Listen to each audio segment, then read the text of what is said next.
Alright guys, what's going on? Welcome into episode 4 of the free agency series. We've already covered wide receiver, tight end, and cornerback. This one, we're talking about my favorite position in football, safety. Let's not waste any time. Let's jump right in. So the first safety on the list is arguably the best safety in free agency, Marcus Williams from the New Orleans Saints. At 6'1", 195, Marcus Williams just brings a lot to the table, a lot to a defense. I mean, he does a great job at just a single high roll. You can put a lot of responsibility on his plate and he can handle it. He's been doing great things for the Saints really since he was drafted. He's been a starter, a consistent starter for that defense, again, since he was drafted. I love him. But with that, right, because Williams is such a great player here, it's probably going to be coming at a major price tag. And really the question here, do you feel comfortable with that? Right now, the projected annual pay is around $15 million. You know, to some people, that's a deal. And then to some, it's like, it's a little high. And I would love to hear where you stand on it as well. But man, when you look at Marcus Williams in this style of defense, I think he could thrive.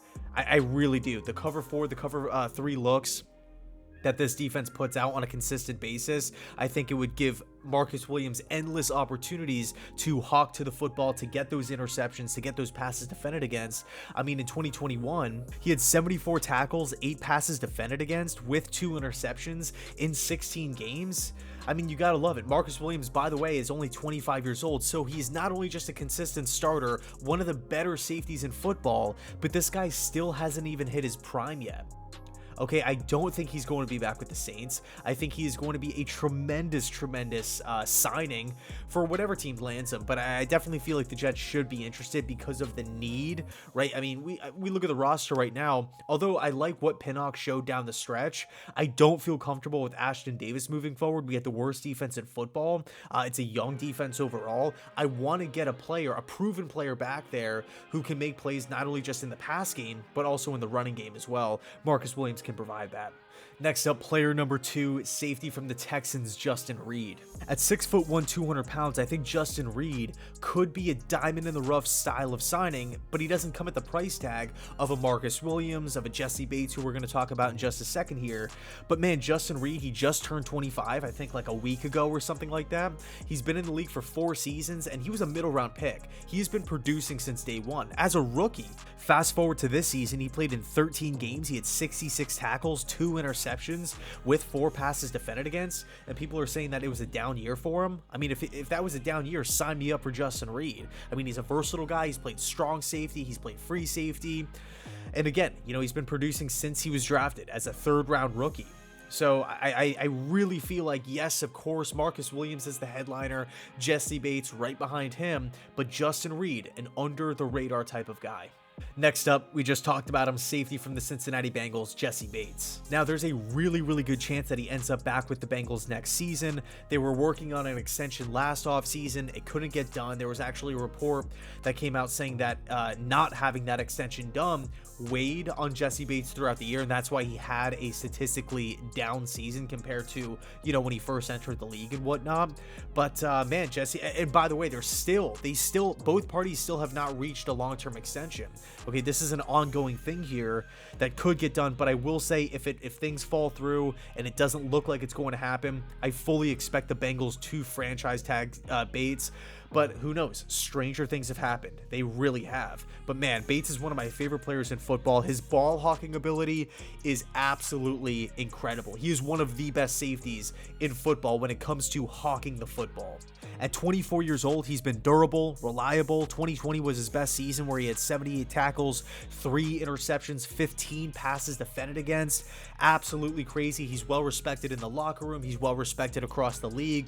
Coaches, fans, players, everybody loves Jessie Bates. They know this guy's a great ball player, great safety. I think you could throw him on multiple coverages and feel perfectly comfortable with him back there.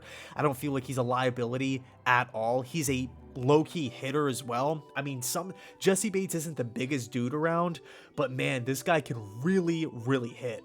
With that said, though, some of the important statistics for a defensive back were down this season across the board. Passes defended against, tackles, interceptions, all those numbers dipped from 2020.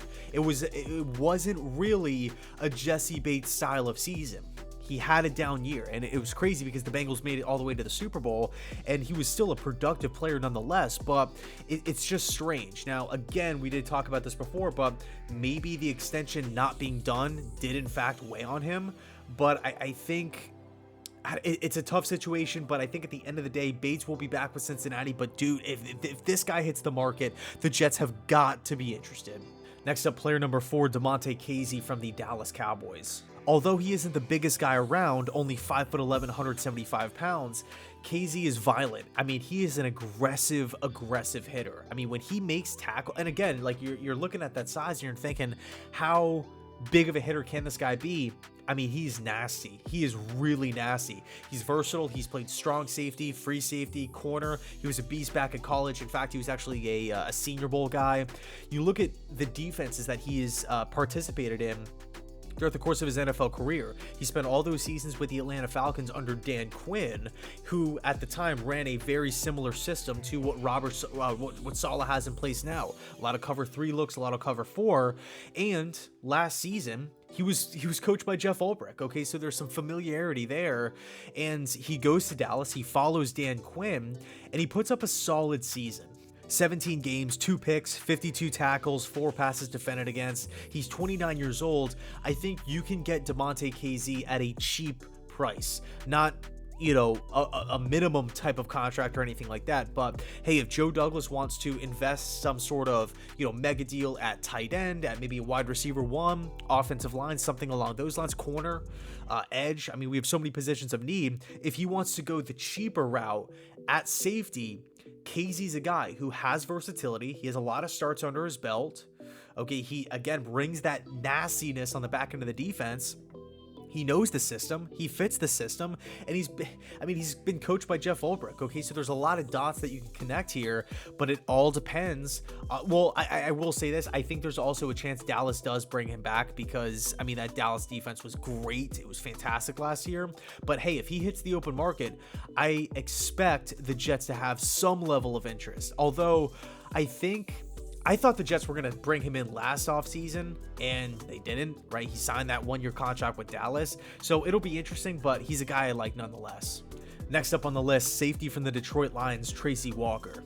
At 6'1", 205, Walker is a tackling machine. In 4 seasons of football, he has 319 tackles at safety. And by the way, he didn't even start a game his rookie season. This guy is all over the field. He has good sideline to sideline speed. He has some ball hawking skills that you really like. Again, great size. I mean, man, you take a look at his stats for the season: 15 games, 108 tackles, 6 passes defended against with a pick. To kind of put it in perspective, CJ Mosley led the team with over 160 tackles. Insane number there, but behind him there was Quincy Williams at 110. Tracy Walker at safety had 108 last year, and he didn't even play the full season. He was only there for 15 games. Okay, so I think much like KZ and Justin Reid, Walker could be a cheaper option at the safety position. He's entering his prime now, by the way. I don't know why Tracy Walker isn't talked about that much. I mean, I get that Jessie Bates is a star, Marcus Williams is a star, but man, when you start looking at these second tier, these middle tier safeties, there is so much talent. And because of that, we have 2 bonuses. Number 1, Jaquiski Tartt. He has experience with Robert Saleh. I think he would be extremely cheap to bring in on a nice little 1 to 2 year contract. He has great size, 6'1", 215 pounds, good tackler, good ball hawking ability, fits the system, knows exactly what the Jets want to do defensively. The only problem, he has a hard time staying on the field. He is not finished. He has not played a full season of football. Okay, and that is concerning. I mean, he has years where he's played in like 9 games a year. That's, I think, ultimately why he won't be back with San Francisco for the long term. And the second bonus is Trevon Diggs, a versatile player coming off a great, I would say his best season. 17 games, 94 tackles, 7 passes defended against, 5 picks. Trevon Diggs absolutely lit it up for the Seahawks defense. Former Lion. I like Diggs. I mean, he brings a ton to a defense, but he's coming off of a broken leg, which he sustained in the last game of the season. But that aside, he had 10 picks over the last 2 years. He brings versatility to the table, free safety, strong safety. He's played some cornerback as well. I like Quandre Diggs a lot. I really, really do. Now, I think there's a really good chance that he's back with Seattle. I mean, Seattle has a bunch of guys, man. Like a bunch of, like DJ Reid's another guy at corner who pending free agent, but it's interesting. If Seattle is, if they're backing off, right, and they're going into like somewhat of a rebuild mode, Russell Wilson's on the move, and they let some of these defensive backs hit the market, I want the Jets to be all in on some of these guys.